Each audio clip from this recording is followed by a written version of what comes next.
मरे घर पनिया पिलाई दी है जान गे, कफन ओढ़ाई दी है टूटत ही जब प्राण गे।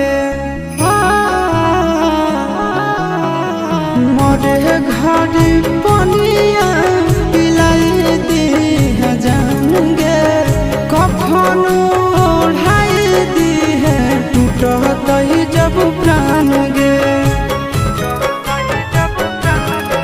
हगे हमारा से तोरा